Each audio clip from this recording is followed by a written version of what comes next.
kemudian ada rekan-rekan semuanya, ada Bu Ambar, ada Pak Bisma dan lain-lain ya. Mohon maaf yang tidak bisa kami sebutkan satu persatu.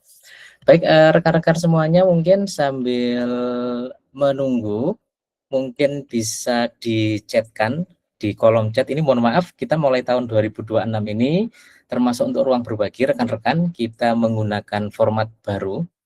Maksudnya sebelumnya kita biasanya menggunakan Zoom untuk ruang berbagi dan webinar.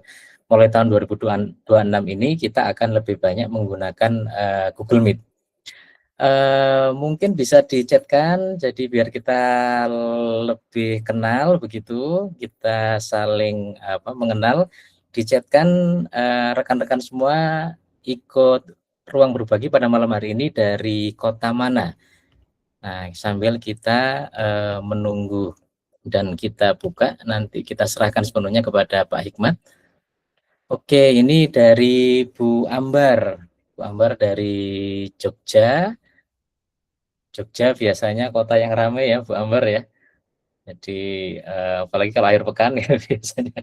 Saya beberapa bulan yang lalu sempat ke Jogja. Nah, alhamdulillah jadi bisa menikmati Malioboro-nya dan juga beberapa destinasi. Kemudian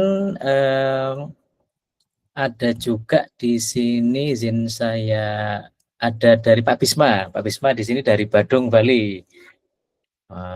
Ini Pak dari Bali ada beberapa ini. Ada Pak Bisma, kemudian ada Pak Kander. Pak Kander hadir juga. Selamat malam Pak Kander. Kemudian ada juga Pak Riki. Pak Riki dari Bandung. Oh, Masya Allah. Jempol 2 juga Pak Kander. Salam kenal dari Malang. Kemudian ada Pak Mardianto. Pak Mardianto dari Sulawesi. Oh, Sulawesi Tengah. Ini sejauh ini paling jauh ya. Pak Mardianto, selamat bergabung. Kemudian ada dari Aceh juga. Ada Bu Alma. Bu Alma atau Mbak Alma dari Aceh. Kemudian di sini ada juga Pak Agustinus dari Batam. Dari Batam. Kemudian Bu Meda, mohon maaf, Bu Medahib Triasti dari kota dari kota sedang saya tidak tega mengucapkan, dari Jakarta ya, dari Jakarta Bu Meda. Kemudian juga Pak Wenang dari Jakarta, Bu Wina dari Jakarta. Ini alhamdulillah banyak yang dari Jakarta. Oh, dari Pak Revi dari Bojonegoro, kita tetanggaan Pak. Jadi saya dari Malang ya, Malang Bojonegoro sekitar 4 jaman. Baik rekan-rekan semuanya, ini kita coba. Ini Pak Hikmat apa sudah bergabung bersama kita? Sejauh ini belum, Pak. Belum, baik. Yeah. Baik, rekan-rekan semuanya, sebagaimana yang tadi sudah kami sampaikan, tema yang akan diangkat pada malam hari ini adalah membaca ulang peran kunci penerjemah dalam implementasi KUHP 2025. Nah, tema yang diangkat ini nanti akan diisi oleh rekan kita, yakni Pak Hikmat Gumilar, yang mana beliau adalah seorang penerjemah tersumpah, penerjemah hukum, dan beliau juga termasuk penerjemah bersertifikat HPI. Program ini, lebih tepatnya ruang berbagi ini, nanti kita selenggarakan rekan-rekan semuanya untuk waktu di hari Jumat, jadi pukul 19, nanti sampai pukul 20.00.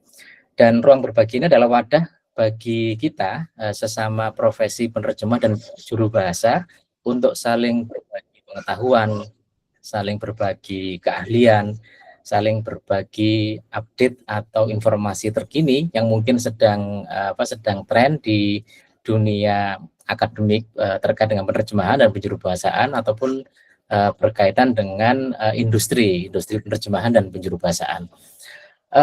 Ini alhamdulillah kita sudah masuk di musim ke-6 rekan-rekan semuanya. Jadi kita sudah menjalani 5 musim sebelumnya, dan di tahun 2026 ini alhamdulillah kita sudah masuk di musim ke-6.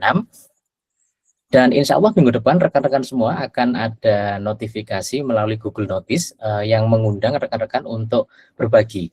Nah, jadi bagi siapapun anggota aktif HPI yang memang di situ merasa merasa ingin berbagi, nah nanti bisa mengisi form yang nanti insya Allah minggu depan akan kita bagikan melalui HPI Notice.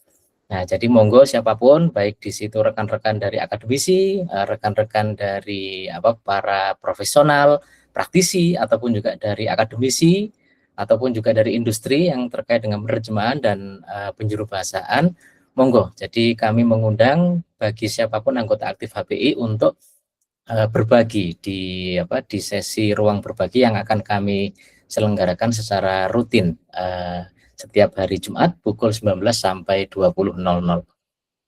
Baik rekan-rekan yang saya hormati dan saya banggakan, ini apa sudah masuk, Mbak? Masih Sudah, belum? Pak. Oh sudah, baik. Baik, tanpa menunggu lagi, ini alhamdulillah Pak Hikmat sudah bergabung bersama kita. Kita sapa dulu Pak Hikmat. Halo Pak Hikmat, selamat malam. Ya, selamat malam. Terima kasih. Gimana? Sudah terdengar? Oh jelas, alhamdulillah sehat. Ya, Sehat Pak Hikmat, gimana kabarnya? Sehat, alhamdulillah. Alhamdulillah. Nah, baik, baik rekan-rekan semuanya, tanpa menunggu lagi, untuk kesempatan selanjutnya sepenuhnya kami serahkan kepada Pak Hikmat. Nanti insya Allah sebagaimana biasanya rekan-rekan kita waktu untuk ruang berbagi ini sekitar 1 jam. Nanti kita ada waktu pemaparan materi sampai sekitar 19.45. Nah, sisanya nanti bisa kita gunakan untuk diskusi. Untuk selebihnya, monggo Pak Hikmat, kesempatan kami berikan kepada Bapak. Baik, Assalamualaikum warahmatullahi wabarakatuh. Terima kasih atas kesempatan yang telah diberikan kepada saya oleh teman-teman dari HPI untuk berbagi dalam kesempatan ini, terutama terkait dengan telah terbitnya undang-undang terkait KUHP dan peran penerjemah yang berdasarkan undang-undang tersebut menjadi sangat penting. Dan mungkin saya awali dulu dengan sedikit penafian saja, artinya apa yang saya akan sampaikan ini bukan berarti saya adalah ahlinya, tapi berdasarkan ya penilaian dan saya dan juga terhadap undang-undang yang sudah keluar. Dan saya bukan ahli hukum, tapi kita akan sudah sama-sama kan, semoga ini jadi ada manfaatnya bagi kita semua, terutama teman-teman yang saat ini masih ya, artinya menjadi anggota HPI, untuk melihat bagaimana peran posisi penerjemah ke depannya. Dan juga kan karena ini adalah undang-undang, dan undang-undang adalah produk hukum yang selalu akan terus berkembang, dan jadi di apapun yang akan kita lihat hari ini tentunya akan terus dikembangkan dan akan diperbaiki lagi ke depannya. Ya, kita akan mulai. Waktunya 1 jam ya. Ya betul Pak Indra. Pak Hikmat, maaf. Oke, apakah kelihatan? Kebalik ya.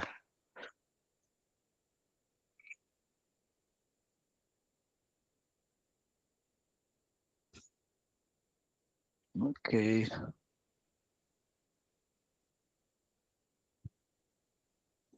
Ya, ini adalah halaman pertamanya ya. Kemudian selanjutnya, ya sebagai awal mungkin saya ingin mengajak teman-teman untuk ya sedikit melihat bagaimana sistem hukum di kita sebelum kita membahas lebih lanjut ke undang-undang terkait dengan KUHP ini, bahwa di sistem hukum Indonesia kita tahu bahwa ada struktur hukumnya adalah di atas paling tertinggi adalah Undang-Undang Dasar, kemudian ada undang-undang dan peraturan nasional, kemudian dalam sistemnya peradilannya ada berbagai tingkatan, peradilan umum, perdata dan pidana, ada hukum agama, pengadilan agama, ya, pengadilan administrasi, kemudian pengadilan militer, dan kemudian dalam tingkatannya ada yang tertinggi Mahkamah Agung, Mahkamah Konstitusi, dan Komisi Yudisial.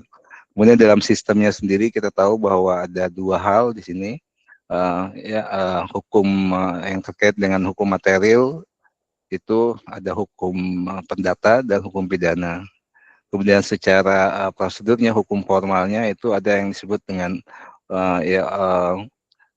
prosedur hukum acara pidana dan juga hukum acara perdata, yaitu mengatur terkait dengan hukum formilnya, pelaksanaannya. Kemudian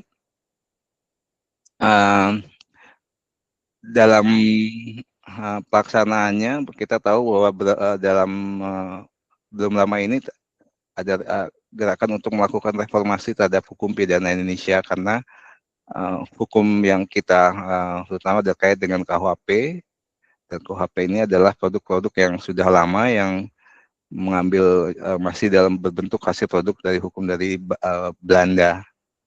Ya, dan ini adalah upaya reformasi ini sudah lama dibicarakan dan sudah berpuluh-puluh tahun, tapi baru bisa dilaksanakan di periode kepemimpinan yang sekarang. Dan ini terbentuknya adalah karena ya dikerangkan karena tadi KUHP ini adalah produk dari hukum warisan Belanda. Kemudian juga yang KUHP-nya berita acaranya sudah tidak lagi Belanda, tapi juga sudah cukup lama, sejak tahun 1981, untuk mengatur hukum acara prosedur, artinya acaranya ya, untuk kita menurut hukum acara pidana itu juga sudah cukup lama, banyak sekali perkembangan atau hal yang perlu diperbaiki. Alasannya yaitu tadi untuk modernisasi, ya, kemudian ada reformasi hukum, kemudian juga perlunya penyelarasan dengan Undang-Undang 45. Kemudian juga terkait dengan hak asasi manusia dan juga kebutuhan masyarakat yang sudah modern, yang sudah mungkin dianggap produk ini tidak lagi perlu ditingkatkan agar bisa memenuhi atau menyesuaikan dengan keadaan kebutuhan masyarakat saat ini.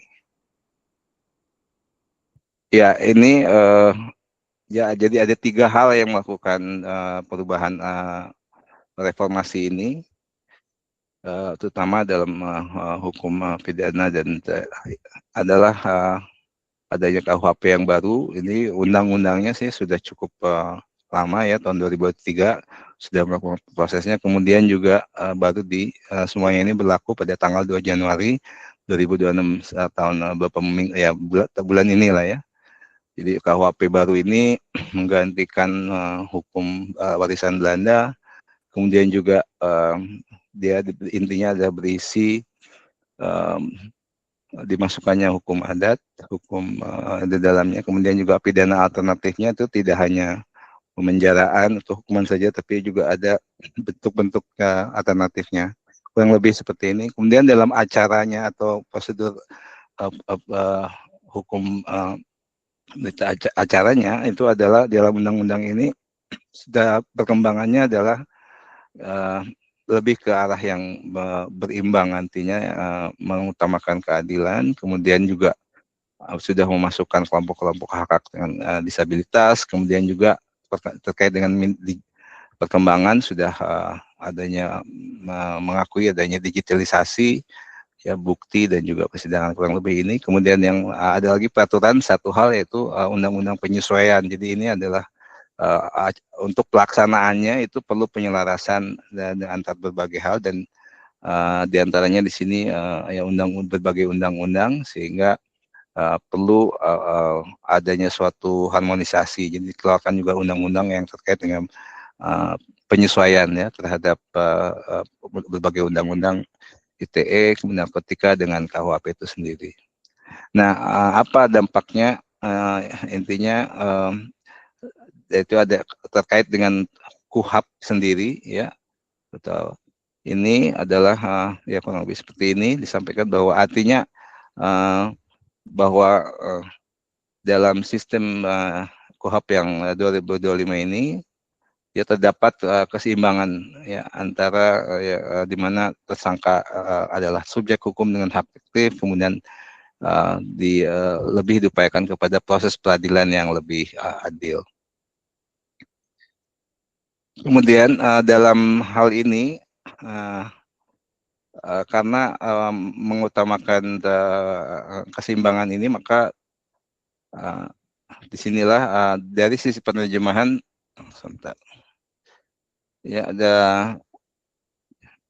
di dalam sisi penerjemah ini ada satu aspek yang disebutkan sebelumnya dalam KUHP lama. Di sini saya kutip di sini ya, Anda lihat bahwa hakim menunjuk orang yang pandai bergaul dengan terdakwa. Jadi siapa saja di sini bisa menjadi penerjemah asalkan dia bisa diterima intinya oleh ya terdakwa yang dalam hal ini ya terkait dengan proses hukumnya ya. Kemudian statusnya pangkas administratif, tidak baku, sering ad hoc. Jadi intinya bisa ada, bisa tidak ada gitu. Jadi tidak ada yang jelas sepanjang dia bisa diterima oleh terdakwa dan membantu proses peradilannya, maka penerjemah itu tidak disebutkan secara jelas. Tapi dalam KUHP yang baru di sini dijelaskan ya, ada pasal 1 poin 49 definisi tegas disebut adalah penerjemah tersumpah. Kemudian statusnya di sini adalah untuk terjadinya pengadilan yang adil, dan kualifikasinya adalah disumpah oleh pemerintah dan lembaga yang berwenang. Kemudian ya, jadi di sini juga dalam mengacu kepada pasal itu, penerjemah adalah profesi yang diangkat sumpah oleh negara atau lembaga berwenang. Jadi di sini sudah jelas bahwa tidak sembarang orang bisa menjadi penerjemah dalam proses hukum. Ada syarat kualifikasi dan sumpah jabatan yang mengikat. Sejauh ini ada yang bisa ngelihat tidak? Ya, apa yang mungkin tidak sesuai? Artinya kita tahu bahwa prosesnya ini tadi adalah pengadilan, tapi yang disebut secara undang-undang ini secara masih menyebut penerjemah itu sebagai penerjemah. Artinya bukan juru bahasa. Tetapi proses-proses hukum acara pidana itu lebih ke sebenarnya adalah membutuhkan berdasarkan yang definisinya adalah ini lebih sebenarnya ke juru bahasanya ya. Jadi sebenarnya tidak sesuai dengan ya yang kita kenal praktek kita sekarang ya, penerjemah sebagai yang mengalih bahasakan dokumen tertulis, dan juru bahasa yang menjadi penjuru bahasaan untuk komunikasi secara lisan. Nah, di dalam KUHP yang baru ini ya ada 11 kali terjemahan ini disebutkan. Nanti mungkin teman-teman bisa lihat detailnya dan sudah bisa diakses diperoleh di googling aja KUHP yang baru ini ya, kata penerjemah ini muncul 11 kali, dan itu setiap proses itu disebutkan mulai dari penyidikan, kemudian persidangan, dan juga dalam berita proses-proses acara pidana. Jadi di sini jelas namanya penerjemah, tapi kalau ngelihat dari proses-proses mulai dari penyidikan, persidangan ini belum mungkin tidak secara jelas menyebutkan apa perannya sebagai misalnya apabila ada bukti tertulis misalnya dalam bahasa asing atau bahasa daerah yang diterjemahkan, apakah di situ tidak dijelaskan, tapi lebih sebenarnya kepada juru bahasa. Ya, ini yang saya pahami. Ya, intinya ya kurang lebih jadi ini adalah menjembatani ya, penerjemah adalah untuk memperoleh keadilan, penerjemah bagi yang bahasa ya untuk memperoleh keadilan yang punya kendala bahasa, dan jika terdakwa ya di sini tidak memahami bahasa, jadi bisanya mungkin kalau sekilas misalnya tanpa melibatkan orang asing, misalnya di Indonesia sendiri banyak berbagai bahasa daerah ya, banyak juga kita tahu bahwa kalau ya di daerah-daerah banyak yang bahasa ibunya ya bahasa daerah, dia lebih paham, walaupun bahasa Indonesia dia memahami, tapi untuk bahasa-bahasa tertentu misalnya dia tidak memahami haknya, mungkin lebih jelas karena misalnya undang-undangnya dalam bahasa Indonesia misalnya. Jadi itu yang kemudian ya di dalam proses tadi penyidikan ya, ini dalam proses itu di mana penerjemah disebutkan di sini dalam pemeriksaan, misalnya jika tersangka tidak paham bahasa Indonesia, dan di sini penyidik wajib menunjuk penerjemah, pasal 34 KUHP. Dan ya di sini kan sudah jelas menunjukkan bahwa kita istilahnya penerjemah tersumpah, tapi ya kalau kita lihat dalam proses penyidikan itu kan lebih banyak dilakukan secara lisan, artinya juru bahasa, artinya secara definisinya Mungkin orang paham penerjemah adalah orang yang bisa mengalihbahasakan, tapi berdasarkan definisi yang mungkin teman kita sudah pahami adalah yang menerjemahkan dokumen secara tertulis. Kemudian dalam proses penyidikan ini seperti kita ketahui ini melibatkan institusinya biasanya oleh kepolisian, dan untuk agar bisa diproses untuk proses lebih lanjut itu polisi harus melakukan penyidikan, dan penyidikan itu harus dituangkan dalam bukti dalam berita acara pemeriksaan BAP, dan prosesnya ini kita tahu kalau BAP adalah melalui wawancara, melalui interogasi, dan ini dilakukan secara lisan, dan ini harus produknya sendiri memang tertulis, di mana ini harus ditandatangani dan oleh yang hadir di sini adalah penerjemah tersumpah. Kedepannya yang jelasnya di sini adalah bahwa penerjemahnya adalah penerjemah tersumpah, walaupun tidak secara ya tegas dinyatakan ya di sini adalah ya penerjemah tersumpahnya yang artinya ya tadi juru bahasa atau penerjemahnya. Kemudian di sini dalam fase penyidikan, kemudian fase berikutnya juga di sidang ya, di sidang juga disebutkan bahwa ada dalam dari 11 kali disebutkan itu penerjemah, hakim bisa menunjuk penerjemah untuk saksi yang tidak paham bahasa Indonesia, jadi terdakwa atau saksi ya, jadi dua itu. Kemudian juga di sini kita lihat penerjemah duduk di samping terdakwa. Kita lihat di sini bahwa berarti yang menerjemahkan adalah prosesnya adalah menerjemahkan secara penjuru bahasaan, dan prosesnya kalau di pengadilan mungkin teman-teman bisa lihat bisa bentuknya adalah konsekutif ya, atau mungkin jika dibolehkan oleh hakim bisa juga secara berbisik ya, karena kalau orang asing biasanya ketika semua proses tanya jawab yang tidak melibatkan si terdakwa ataupun si saksi itu, dia harus menerjemahkan supaya memahami prosesnya apa sedang yang terjadi. Misalnya hakim sedang berdiskusi itu di situ biasanya agar tidak mengganggu maka dibutuhkan berbisik, penjuru bahasaan berbisik gitu. Kemudian juga di sini ada dijelaskan tentang peran dari sini juru bahasa lah istilahnya ya. Kemudian ya tadi ini adalah di dalam keabsahan tadi ya, bahwa ada penerjemah itu harus menandatangani ya berita acara agar dokumen itu sah sehingga bisa diproses selanjutnya ke polisi. Setelah melakukan penyelidikan maka dokumennya akan dibawa ke pihak kejaksaan untuk bisa diproses lebih lanjut, dan ini harus tidak akan sah tanpa ada tanda tangan dari penerjemah. Ya, jika tidak ada tanda tangan resmi, validitas BAP dapat dipermasalahkan di pengadilan. Ya, mungkin teman-teman nanti bisa sharing-sharing ya. Mungkin walaupun ini baru 1 bulan, saya rasa mungkin ada sudah banyak juga pihak-pihak yang sudah pelan-pelan mungkin sudah mulai nanya nih. Artinya mereka sudah tahu bahwa penerjemah itu perlu gitu ya. Tapi kalau kita lihat lagi definisinya di sini jelas bahwa sebenarnya yang diminta adalah penerjemah sumpah. Walaupun keadaannya sekarang ya kita tahu bahwa teman-teman yang belum tersumpah pun bisa ya, asalkan yaitu tadi dia punya pengalaman, memang dia punya pengalaman dan kemudian juga menguasai bahasanya dan juga bisa diterima, itu bisa gitu. Tapi kalau kita mau berpihak atau kita berpegang kepada KUHP ini, disebutkan bahwa semua istilah yang merujuk penerjemah di sini adalah penerjemah tersumpah atau juru bahasa tersumpah. Ada pertanyaan sampai saat ini? Ya, jadi kita bisa paham ya. Jadi kita selama ini nyebut penerjemah tersumpah, penerjemah, tapi berdasarkan proses hukum acara pidana di sini ternyata yang kita merujuknya adalah kepada juru bahasa. Jadi di sini kurang lebih sama dalam sidang, penerjemah posisinya ada di sebelah terdakwa atau saksi, dan penerjemah hak ini penerjemah adalah hak fundamental untuk menjamin keadaan prosedur. Ya, ini sama ya prosesnya. Biasanya kita si penjuru bahasa berdiri di sebelahnya. Teman-teman yang sudah pernah mungkin sudah memahami. Ya, ini lebih terkait kepada prosesnya ya. Ini adalah memastikan ya bahwa proses dalam hal proses hukumnya semua si terdakwa atau saksi memiliki haknya dilaksanakan secara penuh.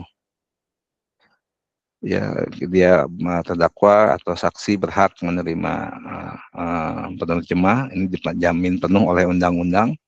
Akibatnya ini berarti siapa yang kalau melihat dari sini bahwa pemerintah lah yang sebenarnya harus menyediakan jasa penerjemahnya, ya, jadi itu harus dianggarkan jika memang ada. Dan ini yang intinya kalau selama ini teman-teman mungkin yang pernah kerja kadang-kadang yang membayar itu bisa jadi dari pihak penggugat, tergugat, ya, atau jaksa sendiri. Jadi beda-beda ya. Tapi dari sini sebenarnya kalau melihat dari undang-undangnya, maka ini hak ini harus dijamin penuh oleh pemerintah, berarti harus dianggarkan oleh pemerintah. Dokter harus mengerti apa yang dituduhkan, ya, seperti ini. Kemudian juga hak. Nah, dalam KUHP ini juga ada pasal yang menyebutkan ya sudah bisa bukti-bukti digital dan forensik itu sekarang sudah bisa diterima. Jadi teman-teman sekarang semua bukti elektronik, ya, itu di sini baru kita ada perannya disebut penerjemah tertulis, baru di sini ada aspeknya yang disebut di sini, yaitu buat dalam hal bukti elektronik ini, ya, penerjemahan forensik nah, di sini baru kita lihat fungsinya dari seorang penerjemah dalam hal arti penerjemahan dokumen tulisan ini harus diterjemahkan di sini, ya, bukti elektronik digital evidence. Kemudian juga proses sidangnya sendiri bisa berlangsung secara remote interpreting, jadi daring. Jadi di sini ada dua aspeknya, tertulis, ya, di mana penerjemah tulisan bisa dimasukkan, dan juga ada yang disebut juru bahasa karena ini melakukan remote interpreting. Ya, akibat dari perannya di sini dalam KUHP juga disebut bahwa jika penerjemah itu tidak melakukan tugasnya dengan baik, itu artinya kita tahu bahwa kalau dulu sebelum ada undang-undang atau KUHP yang baru ini, penerjemah bahasa atau penerjemah itu bisa dari pihak misalnya tergugat atau penggugat, ya. Supaya artinya punya ada anggapan kalau saya dibayar oleh pihak tergugat, biasanya diragukan ke perpihakannya, keadilannya, gitu, karena yang membayar misalnya pihak tergugat, karena orang misalnya tergugatnya orang asing misalnya.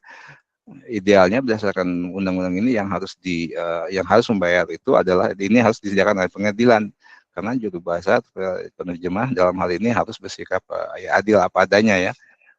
Teman-teman yang sudah paham prinsip-prinsip seorang penyuluh bahasa harus menerjemahkan apa adanya tanpa menambah, tanpa mengurangi.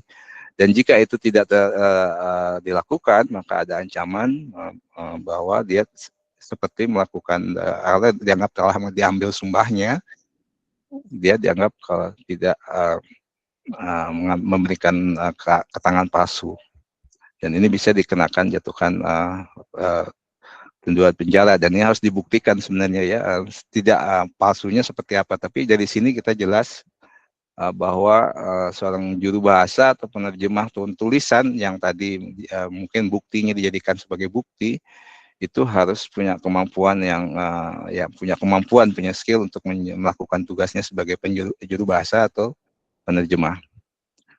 Dan ini menuntut penerjemah itu ya, walaupun sebagai penerjemah tersumpah, paling tidak punya tuntutan untuk terus continuous learning, ya, jadi pembelajaran terus menerus karena keadaan kasus beda satu sama lain.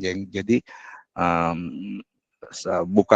bukan pekerjaan yang menuntut bahwa oke, sudah jadi penerjemah tersumpah sudah, gitu, ya, tapi tidak sebagai seorang penerjemah dia harus juga untuk mempertanggungjawabkan kemampuannya dengan terus memperkaya diri,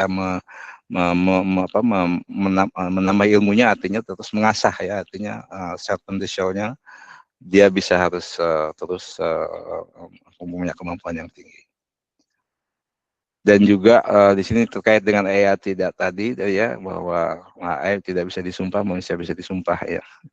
Jadi intinya tetap wajib dalam hal ini juru bahasa, penjuru bahasaan dan juru bahasa tersumpah itu harus dilakukan. Berdasarkan undang-undang ini kita lihat, ya, artinya bahwa memang ini masih undang-undang maksudnya, dan ini akan dilanjutkan. Kita tahu bahwa selain dari yang terkait dengan kita, terkait dengan juru bahasa dan penerjemah, aspek-aspek lainnya yang terkait dengan KUHP yang baru ini sekarang masih terus banyak komentar ya, masih banyak, saya rasa banyak juga ada beberapa yang malah sudah meminta kepada untuk uji di tingkat untuk diuji kembali, artinya mempertanyakan untuk menyempurnakannya, dan ini adalah yang saya sampaikan tadi akan terus disempurnakan, dan untuk berdasarkan KUHP yang ada sekarang, kita bisa sebutkan bahwa penerjemah ini adalah ya penerjemah tersumpah ya, walaupun kita tahu tadi dalam prosesnya itu lebih banyak ke penjuru bahasa tersumpah. Dia harus diangkat oleh dalam hal ini adalah Kemenkumham, sekarang Kemenkum lah ya. Kemudian ada dua aspek lagi di sini bahwa juga penerjemah telah diambil sumpah sebelum bertugas. Nah, ini ada dua hal yang mungkin prakteknya sekarang terjadi ya, jadi belum tentu yang diambil sumpah memang belum tentu sudah tersumpah. Ya, kemudian juga penerjemah menandatangani BAP di tingkat penyidikan itu juga belum dijelaskan secara jelas. Misalnya tanda tangannya itu harusnya pakai cap atau tidak, misalnya untuk menunjukkan dia tidak tersumpah atau tidak, karena bukti-buktinya sekarang biasanya hanya dilakukan ketika dokumen-dokumen BAP itu dilampirkan dengan biasanya ada berita acara tersumpahnya, karena idealnya sebelum BAP itu si penerjemah dan juga si saksi atau terdakwa itu harus diangkat sumpahnya dulu, dan itu ada BAP-nya.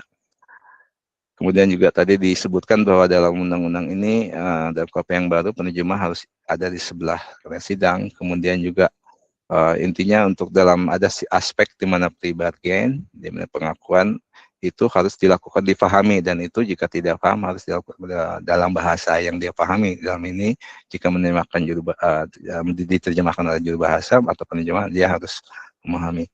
Jadi itu kemudian sebentar.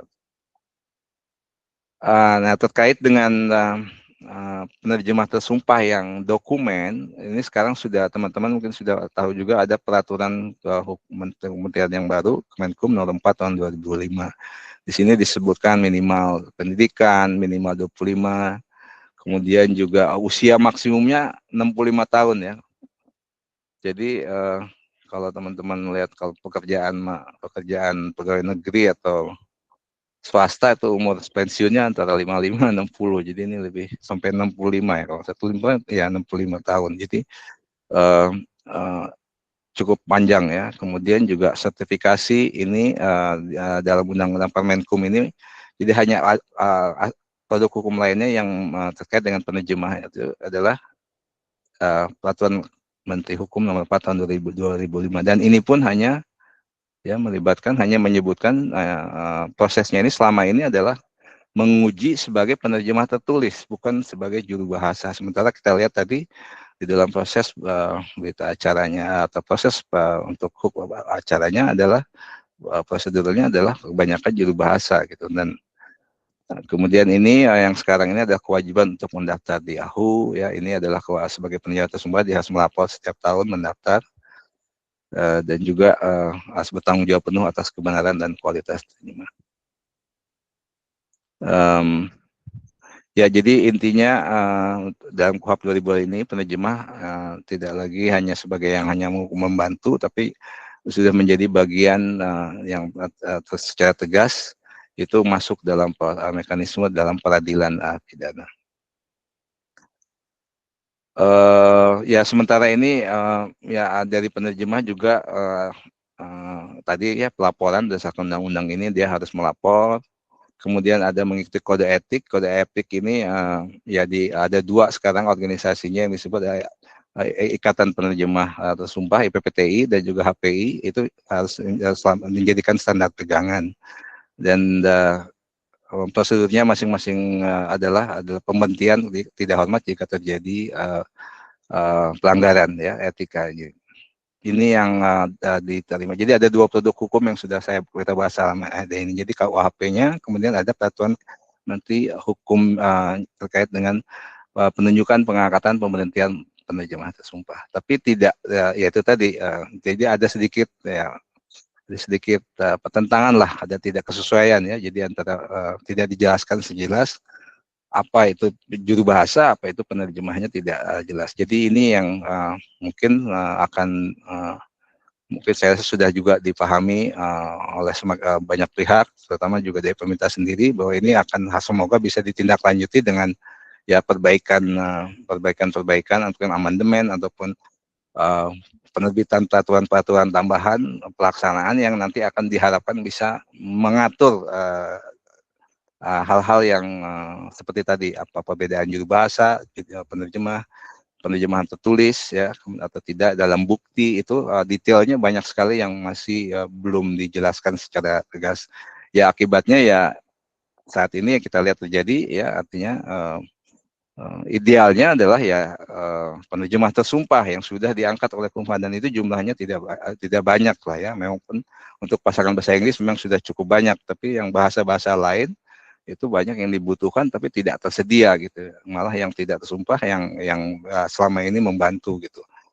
Nah, tapi tidak ada aturan yang jelas menyatakan bahwa oke, dokumen harus diterjemahkan oleh terjemah tersumpah, kemudian terjemah tersumpah itu siapa, diangkat oleh siapa, siapa yang mengangkat, kemudian prosedur untuk mendapatkan penerjemah proses itu itu tidak ada yang secara jelas mengaturnya, dan ini adalah tugas ya saya rasa memang yang menerbitkannya adalah dari pemerintah, Departemen Hukum, dan tapi sebagaimana proses produk-produk hukum yang lainnya, ini akan teruskan disosialisasikan, mendapatkan feedback, dan saya harapkan juga nanti pada waktunya teman-teman ya melalui anggota melalui HP itu teman akan bisa memberikan masukan yang positif kepada pemerintah melalui advokasi ya, melalui acara-acara yang mungkin melibatkan pemerintah itu sendiri ya, yang mungkin teman-teman di Bali Mas Bisma sudah pernah lakukan misalnya, dan lain-lain terkait dengan sosialisasi ini kepada berbagai pihak yang terkait ya. Tapi intinya adalah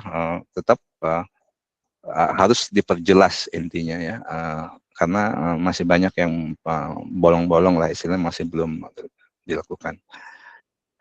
Nah, kalau saya lihat bahwa jika semuanya ini kita nanti dilakukan, ya kita menganggap bahwa proses hukumnya berjalan, artinya proses ada feedback dari komunitas, dari kita, dari masyarakat, dari berbagai pihak, ini peraturan-peraturan ini diharapkan akan ada itu tadi mungkin amandemen, perbaikan, atau ada aturan pelaksanaannya, misalnya mungkin ada peraturan Menteri Hukum terkait dengan proses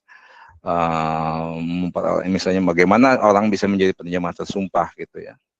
Nah, karena ya itu tadi mungkin Pak Indan nanti bisa tambahkan ya, idealnya ada jenjang yang harus diikuti. Kalau sekarang kan intinya siapa saja yang merasa mampu ikut ujian, oke, lulus ya bisa gitu. Artinya kalau menurut saya ya ini pendapat pribadi. Jadi sebenarnya menurut saya penerjemah tersumpah atau juru bahasa tersumpah yang nanti jika mungkin sudah bisa ada aturan yang membedakannya itu sebenarnya adalah menjadi ultimate karir. Karena apa? Secara hukum apapun perkembangan teknologi, ada AI, ada apa-apa, ya ada kemudian nanti perkembangan apapun yang terjadi, ya dalam undang-undang kita sudah dinyatakan bahwa penerjemah tersumpah itu adalah ada profesi ya. Jadi kalaupun teman-teman sekarang yang masih belum tersumpah ya harus sudah harus mengset goalnya itu adalah my ultimate career itu adalah menjadi penerjemah tersumpah gitu. Jadi karena aturannya nanti diharapkan sudah jelas gitu ya mengenai yaitu tadi peran juru bahasa, penerjemah tersumpah, dan terkait dengan prosesnya sendiri ini nanti bisa diadvokasikan, karena tetap bagi saya ada jenjangnya yang harus dilalui, karena ini ada pengaturan juga ya, jangan sampai ya ya memang mekanisme pasar terjadi orang yang menyediakan lebih banyak, tapi jangan sampai juga mengganggu ya, artinya ketersediaan, artinya profesi itu sendiri jangan sampai ya terlalu banyak tapi juga tidak ada yang mengatur. Mungkin teman-teman udah lihat notaris punya aturan sendiri, ada wilayahnya, ada daerahnya. Sekarang penerjemah tersumpah bisa bekerja di seluruh Indonesia, tapi ya tidak ada penelitian dulu misalnya berapa sih idealnya penerjemah tersumpah bahasa Inggris yang tersedia. Masyarakat Indonesia berapa sih sebenarnya butuh penerjemah tersumpah kalau dihitung berdasarkan apa, penduduk kah, apakah mungkin ada riset lebih lanjut tentang berapa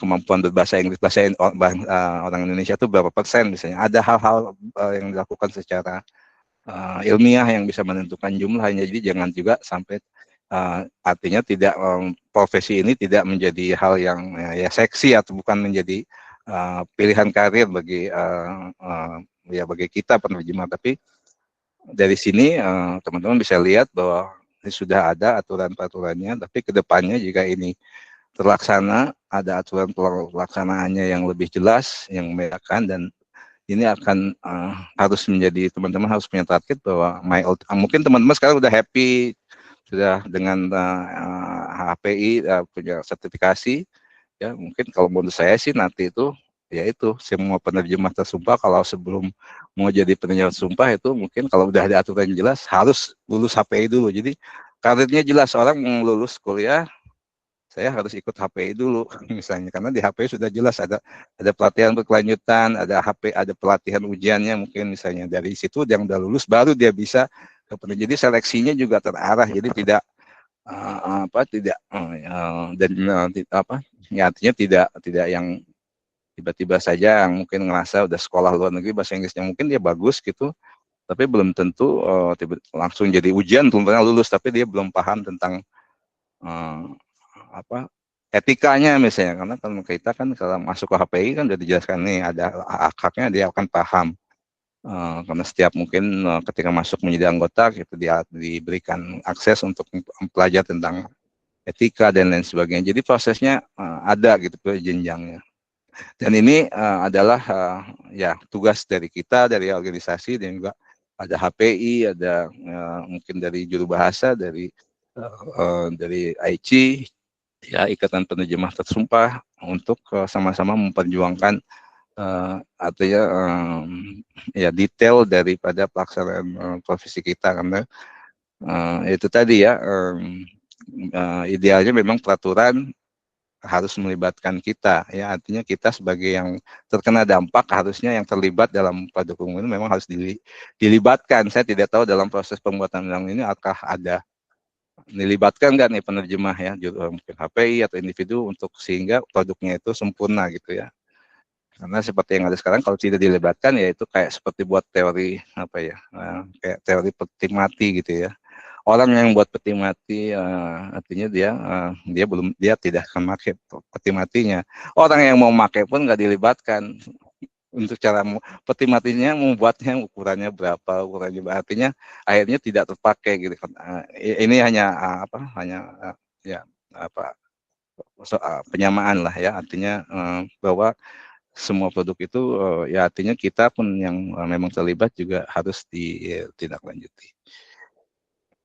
Ya itu tadi untuk ditindaklanjuti, ini catatan berdasarkan dari saya. Dan dalam kesempatan ini saya berharap juga nanti teman-teman dengan adanya sharing ini bisa memahami, bisa membagikan, menyampaikan apa yang diketahui ya saat ini, untuk bisa mungkin diadvokasi. Jadi lebih baik mungkin dengan melalui HPI punya organisasi, punya kekuatan untuk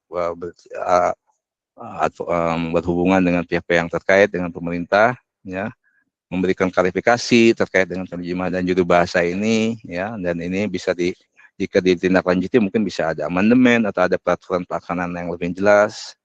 Kemudian juga menentukan arahnya, soalnya menjadi penerjemah juru bahasa itu seperti apa sih ya. Teman-teman dari HPI mungkin sudah paham ya, semua penerjemah Anda tuh mungkin itu tadi ya, punya latar belakangnya beda-beda, latar belakang pendidikan berbeda. Ada yang benar-benar belajar bahasa, belajar sastra, tapi hanya jadi penerjemah. Ada yang jadi insinyur, jadi penerjemah.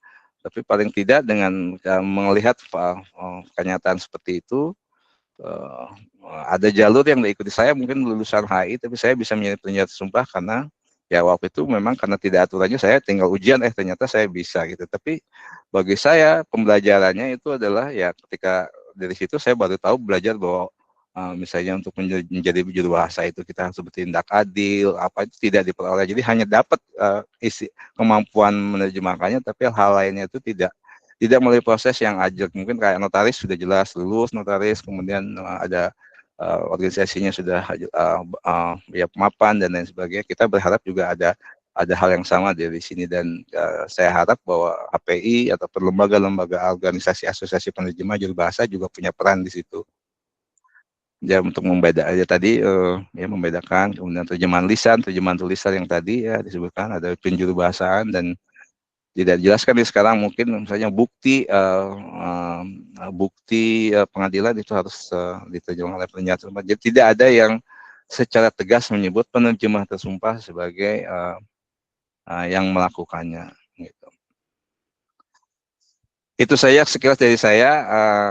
Mungkin bisa ditanggapi, atau kalau yang mau diskusi atau ada yang nggak setuju dengan pendapat saya, silakan. Ya, ini berdasarkan awalnya ya tadi karena udah ada aturan yang baru, sekarang ada teknologi pakai AI pun orang menganalisis kita sudah bisa mudah ya. Tapi dan berdasarkan pengalaman saya sendiri ya tadi, maka apa yang saya sampaikan sharing barusan itu adalah intinya bahwa ini aturannya sudah ada, sudah jelas bahwa penerjemah tersumpah, teman-teman HPI yang belum jadi penerjemah tersumpah harus intinya harus juga, menurut saya sih harus terlibat.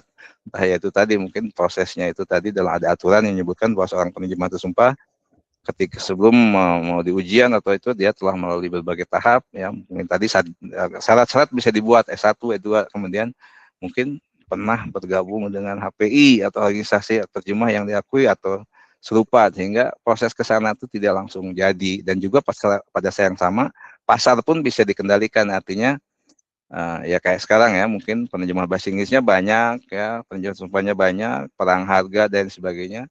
Dan yang ujian pun sekarang ya menguji ya udah, karena saya dapat pemasukannya dari banyak-banyak yang menguji, ya udah saya siapa aja saya terima ujiannya. Kebutuhannya di lapangan belum tentu tahu ya.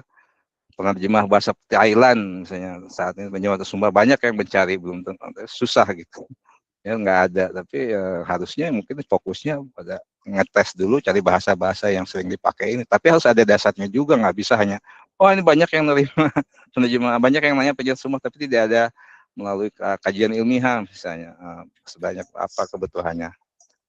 Itu saja dari saya, mungkin belum, waktunya masih ada ya, mudah-mudahan bisa kita diskusi aja deh. Mohon maaf kalau ada kekurangan, tapi sebagian dari tadi yang saya sampaikan ya adalah berdasarkan proses saya untuk memahami undang-undang tadi, ya menggabungkan berbagai fakta yang disajikan dalam undang-undang sendiri, pengalaman pribadi, pendapat pribadi. Jadi silakan kalau ada yang disajikan, dan ya semoga dari sini teman-teman bisa memahami, kemudian juga paling tidak ketika terlibat dengan pihak yang lain bisa juga menyampaikan hal yang sama, dan semoga ya ada tindak lanjutnya.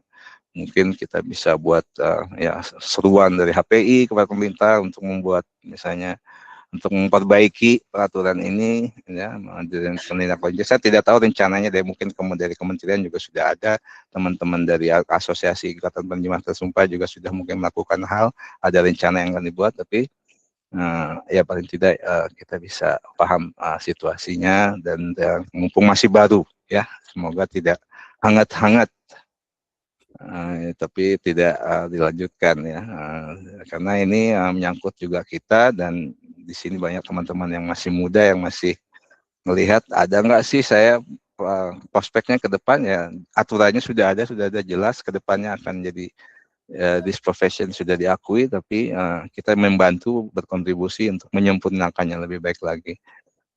Karena ya kita adalah memang yang sudah benar-benar terlibat di sini, dan kita tahu semua yang terjadi di lapangan. Semoga itu bisa jadi aturan yang baku, dan kedepannya akan profesi ini menjadi tidak kalah ya, tidak akan mau AI mau apa ya, karena AI sendiri sudah boleh diterima oleh Ikatan Penerjemah Tersumpah, mengatakan AI boleh dipakai secara bertanggung jawab ya. Kemudian kita pun asalkan bisa melakukan secara bertanggung jawab ya, itu bisa dilakukan. Itu saja dari saya. Kemudian ya kalau mungkin nanti kalau mau didiskusikan sekarang, oke, boleh, mau ada lanjutan silakan. Tapi mungkin kalau ada satu hal lagi yang ingin, kalau saya pengen sharing lagi kalau ada kesempatan lain, adalah terkait dengan undang-undang pelindungan pelindungan data pribadi ya, Iya. undangan ini itu banyak terkait dengan penyerahan tersumpah, karena kalau tidak diikuti nanti ini bisa dituntut juga tuh.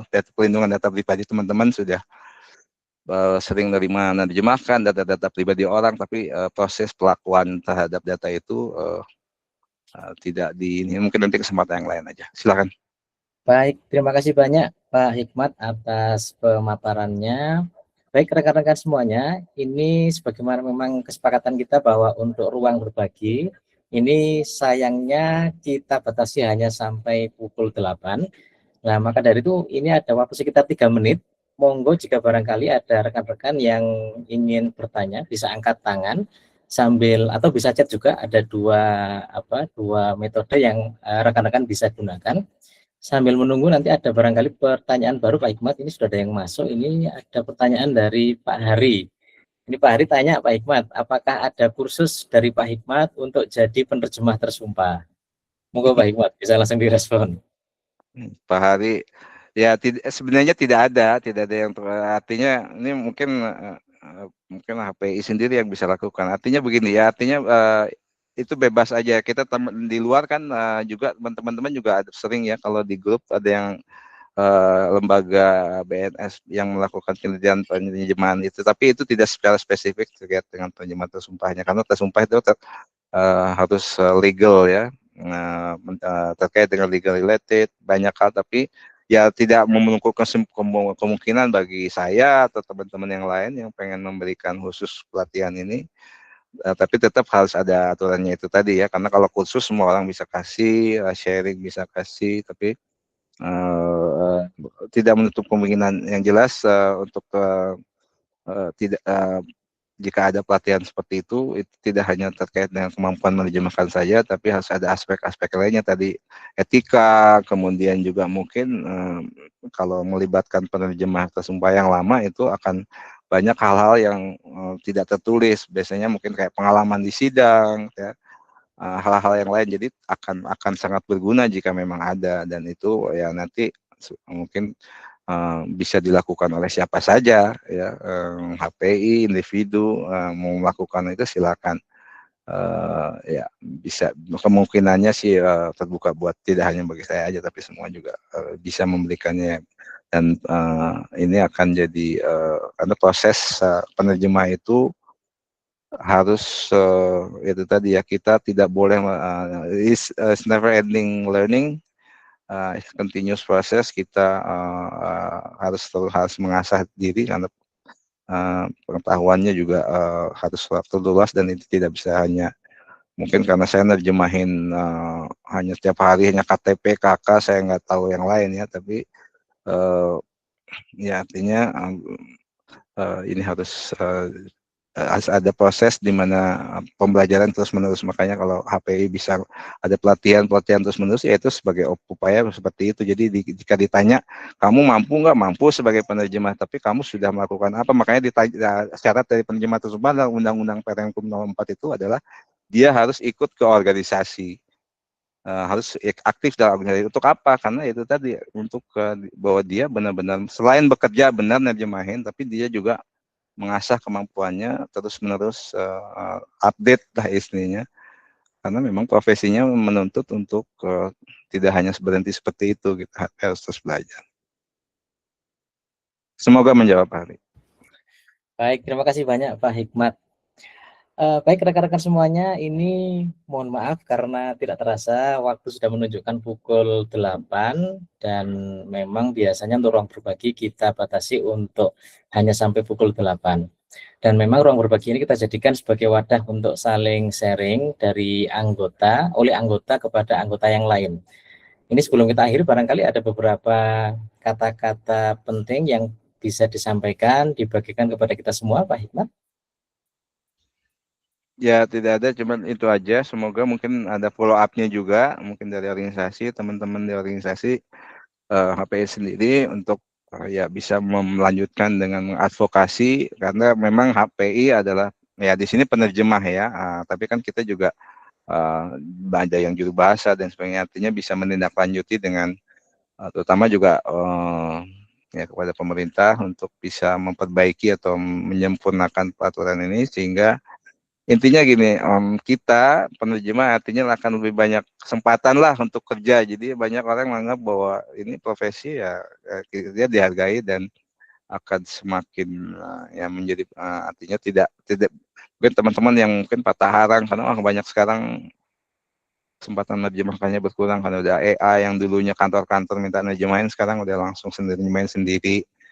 Tapi untuk tersumpah akan terus ada karena kalau dia bukti atau tersumpah akan diminta. Walaupun yang buatnya kita dibantu oleh AI.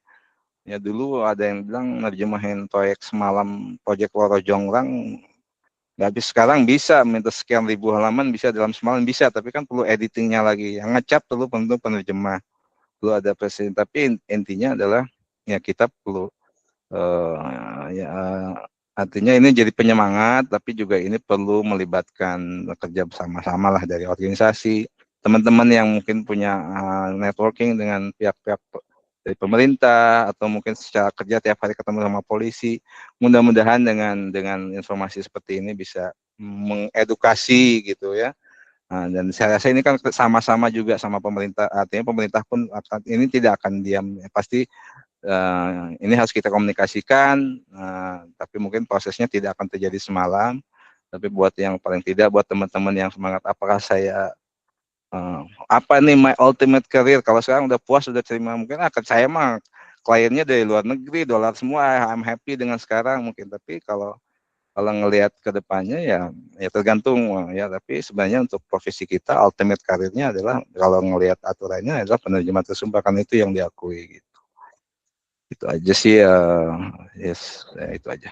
Mudah-mudahan jawab. Nggak ada yang nanya nih, nggak ada yang protes atau mau nyampein. Mungkin nanti bisa kita agendakan yang sesi kedua Pak Hikmah, itu kayaknya menarik tuh yang perlindungan data itu Pak Hikmah. Oh iya perlindungan data. Jadi itu penting juga saya rasa karena kita suka nerima data orang ya.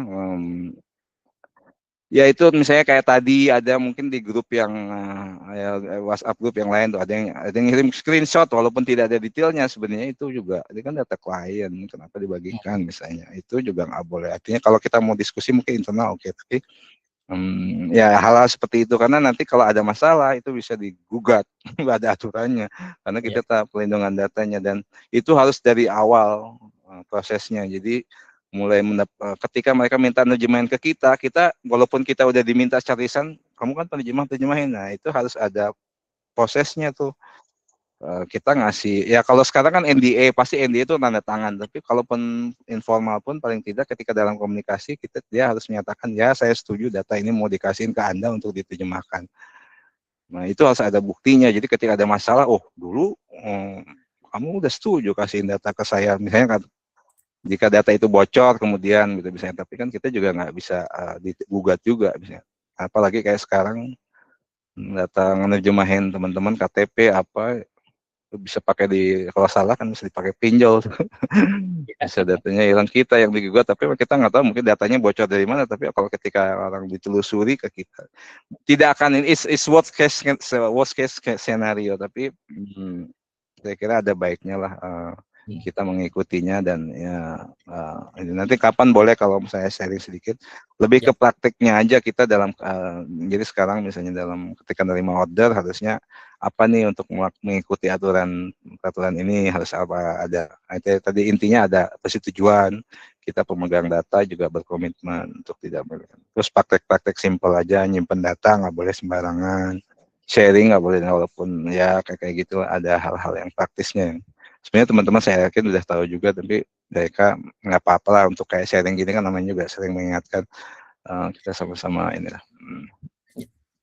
Baik, terima kasih banyak Pak Hikmat atas sagihannya pada malam hari ini. Ini ada yang tanya Pak Hari, Pak Bisma kalau bisa bahas terkait copyright hasil terjemahan ini nanti Ya, masukkan saya ke kira bisa dipanggil lah siapa itu yang ahlinya dari pihak hukumnya lah, kalau mungkin bisa lebih ini kita sama-sama mau diskusi kayak gini biar juga ada dua arahnya lah. Kalau 1 jam memang kadang-kadang nggak cukup, kadang ngajak waktunya jam segini juga tanggung kan, waktunya lapar, orang lagi tanggung mana ya, hari Sabtu keluarga ya memang susah sih, cuman nanti kita mungkin bisa dipertimbangkan Mas, nanti dibuatin ini kan pengembangan buat teman-teman juga nih, dibuat aja agendanya apa.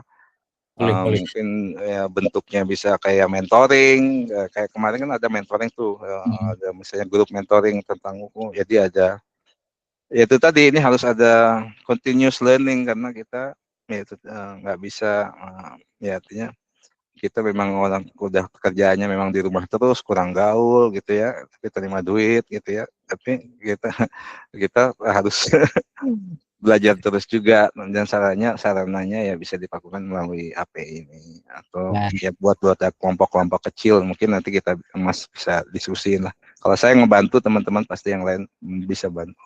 Tinggal siap. diminta aja, pasti kalau udah jadi anggota udah bayar lagi kan, jadi kalau udah diminta, kalau nggak mau kelaluan. Siap Pak Hikmat. Bercanda. Ya, Baik, rekan-rekan semuanya, terima kasih banyak Pak Hikmat yang makasih. hari ini sudah berbagi. Jangan khawatir rekan-rekan semua, ini insya Allah kita untuk ruang berbagi ini kita adakan secara rutin. Bahkan dalam waktu dekat ini kita sudah mengagendakan sekitar 2 mingguan. Nanti teman-teman nanti bisa pantengin di email ya, melalui HP Notice untuk informasi ruang berbagi terdekat itu nanti temanya dan topiknya apa saja, termasuk nanti insya Allah kami masukkan ke tim beberapa masukan tadi untuk kami jadikan sebagai tema yang akan dibahas dalam ruang berbagi. Baik rekan-rekan semua, sebelum saya tutup, ini izin menyampaikan beberapa informasi. Yang pertama, insya Allah minggu depan akan kami sampaikan undangan bagi rekan-rekan yang merasa memang bisa untuk berbagi kepada anggota-anggota yang lain, monggo nanti bisa mengisi. Nanti akan ada proses seleksi di tim pengembangan profesi, termasuk kami akan coba susun nanti agar secara susunan tema itu tepat, ya, nanti akan diatur oleh tim. Yang kedua, ini mengundang bagi rekan-rekan HPI semuanya pada tanggal 5 Februari nanti akan ada forum yang diadakan oleh HPI, yang di situ sekaligus memperingati ulang tahun HPI, dan nanti ada juga penandatanganan MOU dengan ICO dari Argentina. Baik, dua informasi itu yang bisa kami sampaikan, dan sekali lagi terima kasih banyak Pak Hikmat yang sudah berbagi pada malam hari ini, dan terima kasih juga rekan-rekan semuanya yang sudah menyempatkan waktu kita sama-sama belajar kepada sesama anggota yang lain. Baik, itu dulu mungkin yang bisa saya sampaikan. Mohon maaf jika barangkali selama memandu acara ini ada hal-hal yang kurang tepat. Sampai jumpa kembali di ruang berbagi edisi berikutnya. Selamat malam. Wassalamualaikum warahmatullahi wabarakatuh. Terima kasih Terima kasih Pak Aris. semuanya.